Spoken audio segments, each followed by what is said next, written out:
आइए students move करते हैं part number 2 of your short questions. Which element is more metallic, magnesium और aluminium?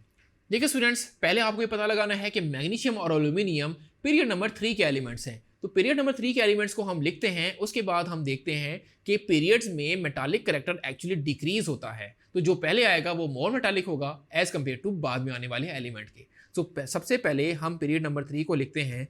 Period number 3 में सबसे पहले आता है सोडियम, उसके बाद आता है मैग्नीशियम, उसके बाद अगर हम ग्रुप नंबर 3A की बात करें तो एल्यूमिनियम, फिर 4A में सिलिकॉन, फिर फॉस्फोरस, सल्फर, क्लोरीन और आर्गॉन।